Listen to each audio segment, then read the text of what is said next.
En 1972, j'ai dessiné une terre. Chaque fois que dans une image ou dans une peinture, je figure la terre, l'image elle est intemporelle. Elle est universelle, on est tous concernés. C'est notre paysage et personne n'est exclu. J'exprime ce qu'est l'homme, on n'est pas dissociable, c'est la même chose. C'est la même chose, si nous on veut vivre bien, il faut qu'on sache où on vit et comment on vit et sur quoi on pose nos pieds. On oublie sur quoi on pose nos pieds. On est naïf, quoi. Bon, on a goudronné partout. Mais derrière, dessous le goudron, il y a quand même la terre.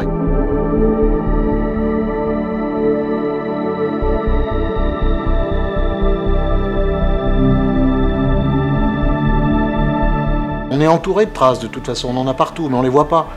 Sur la route, chaque fois qu'il passe un engin, il laisse des traces, et on ne les voit pas toujours. La trace avec les chevaux, la trace avec les voitures, la trace avec les chars d'assaut, c'est aussi un prétexte à faire une peinture qui est un sens.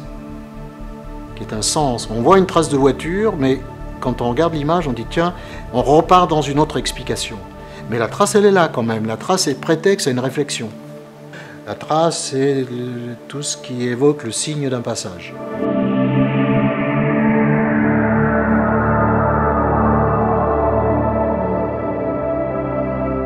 La peinture, pour moi, c'est de la trace. Peindre, c'est tracer, d'une certaine façon. Même peindre avec un pinceau, c'est faire une trace. Pour moi, c'est faire une trace. Tracer, c'est écrire, hein.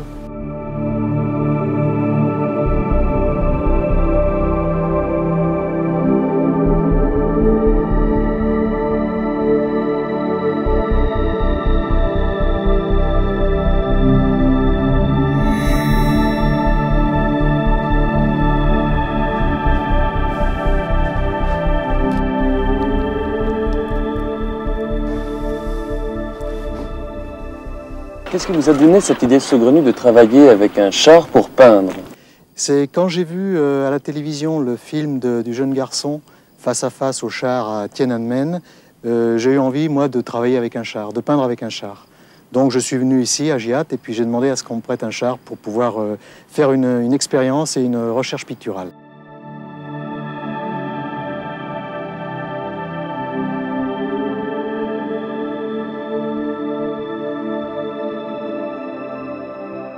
Quand j'étais gamin, j'habitais à Roanne et je jouais dans un terrain vague qui était derrière la sonale de Roanne où on fabriquait les chars. Moi, à 7 ans, 8 ans, 9 ans, je les voyais passer les chars sur les trains. Ils revenaient de la guerre d'Algérie ou je sais plus quoi. Je me souviens, ils étaient bâchés pour les cacher et tout.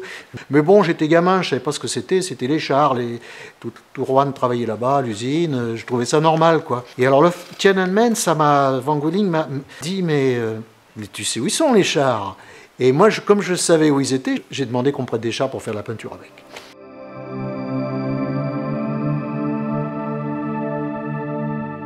Il y a une telle violence dans le monde qu'on ne peut pas l'accepter. C'est pour ça que j'ai fait les traces de chars aussi. C'est quand j'ai vu Place Tiananmen, quand on voit les photos de Prague en 68, du garçon en face du char, tout ça, ça m'a beaucoup impacté. Je me dis, mais quel courage ils ont ces gens-là, quelle audace. Moi, j'appelle ça les refusants.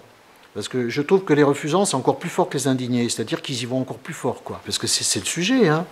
C'était rendre hommage à cet homme-là.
quand je fais une peinture, c'est pas tellement de m'engager que j'essaie de faire. Ce que j'essaie surtout, c'est de me dégager justement de toutes les mauvaises choses que j'ai pu apprendre, de me dégager des mauvaises idées que je pourrais véhiculer et de me dégager de sentiments qui pourraient m'empêcher de travailler. Quand on se dégage de tout ça, on peut commencer à s'engager à partir de ce moment-là.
les gens de l'Egninsa m'ont invité à faire une performance, de faire devant la population de la ville de l'Egninsa une performance avec un char d'assaut.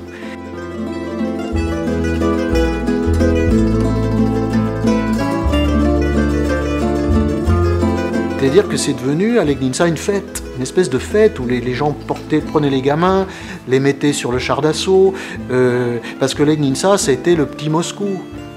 Pendant des années, toute l'armée russe était là, donc les gens, les habitants les ont vus, les chars. Ils savent que peindre avec un char, c'est la liberté.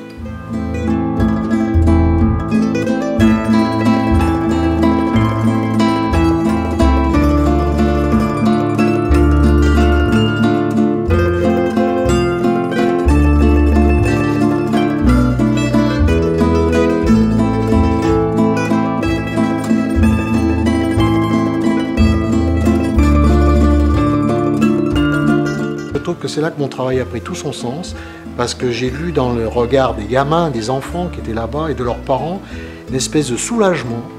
On avait l'impression que c'était une façon de dire fin à un certain monde, fin à toutes les douleurs qu'ils ont vécues. Il y a un char d'assaut ici, on lui fait faire ce pourquoi il n'est pas fait, quoi.